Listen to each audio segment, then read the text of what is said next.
Hey YouTube, Kiratwig here, bringing you guys another one of my Yu-Gi-Oh specials. Today I'm showing you guys the first Yu-Gi-Oh deck that I ever had in this game. A couple weeks ago I showed you guys how I was renovating my Yu-Gi-Oh Commons collection, and while rummaging through all the cards, bringing it up to its new home, I actually found this with all the stuff stashed away in the back of my old collection. Now this deck is really bad.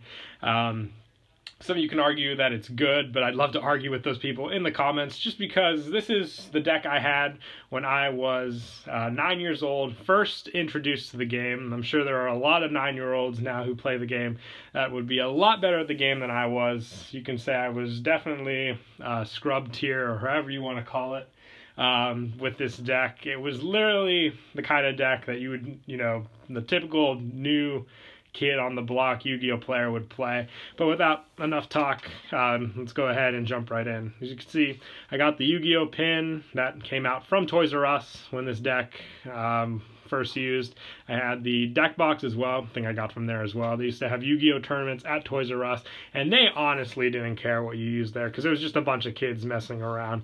They'd give out some Yu-Gi-Oh cards, kids would use whatever they want. You can see the size of the deck right here. I didn't even use sleeves on it either. I went full on. You can see the different color cards as well, because I didn't use all English cards. There's some Japanese ones as well, but thought we'd just go through the total of what this deck is comprised of. Definitely sure it might be more than 60. We can even count that at the end to see. We have Sasuke Samurai. This card was ran just because I pulled it out of a pack, threw it into the deck, and I'm pretty sure I run way more monsters than I do spells in this deck. Flying Kamakiri. I played this card because I saw Yugi pull it out of one of his dates with Taya in the anime. This is one of the cards he got with Light Force Sword. If you looked in the background, he had this, so definitely had to play it. Psychroid, Battery Charger, and the Patroid.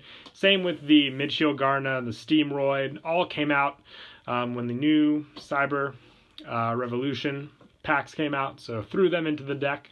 Fisher, this card was Legend of Blue Eyes, had to play this as well. Pretty standard there. And also same with Big Core, this came out in Rise of Destiny. So once again, it was another holo card I pulled a lot of supers, and anything that was holo that I would pull, I'd throw into the deck to use. Horn of Heaven, I actually remember getting this from the first Legendary collection that I bought, so I put that into the deck. If I remember correctly, I didn't pull too many holos out of that either. The Drillroid, same case as the other Cyber Revolution cards. Exodia Necros came out of the Legendary. Actually, no, this was actually Dark Crisis, so might have pulled this from somewhere else. I don't entirely remember. It was a good while ago.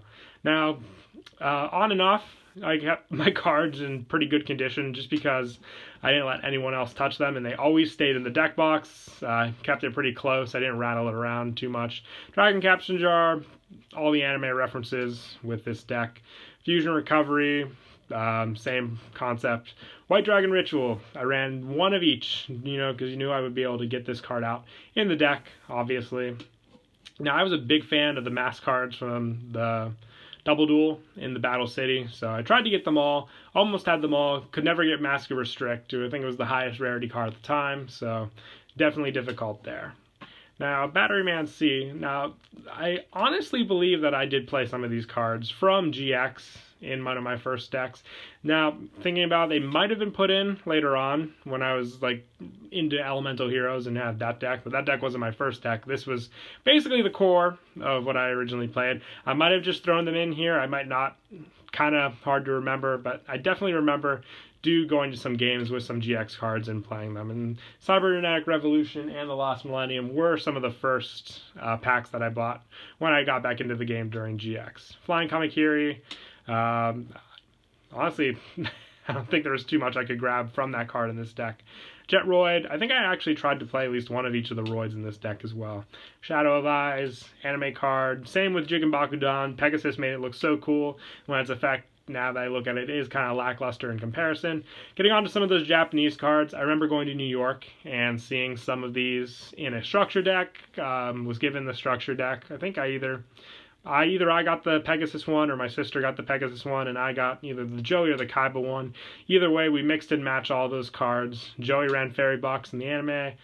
We didn't have this card in English for a good while, so I was pretty excited to see that I finally got this card. Same with the Illusion Magician card as well, and I was also a big fan of how the art looked there. Played them because they didn't have English versions. Same with Multiply. We didn't get this till 5Ds, and being the bad Yu-Gi-Oh player I was as a kid, I cut the corners whenever they got nicked, so completely ruined the value on a lot of the cards, which we'll probably see. Karibo, gotta run that with that. Dark Magician, could never keep my original ones in mint condition, so I had to keep the best pristine one, and the Japanese cards had and still do have a lot better quality compared to the English ones. So these ones stayed in much better condition when I used them on sleeve. You can use Dust Tornado, Call of the Haunted was used in the anime. Now these, Pharaoh's Servant was another one of my favorite packs, so I had a good number of those cards in my deck as well. Pretty sure we're like at 40 cards almost, and still pretty much a good part of the pile. Copycat, same, we didn't get this card till 5Ds. I think Garuzi's was one of Joey's cards, if I remember, which didn't come out unless you bought a tournament pack, which I wasn't that lucky. We didn't have too many sanctioned Yu-Gi-Oh stars to get cards, we only had Toys R Us. Big Shield Gardna, another card we didn't get till later.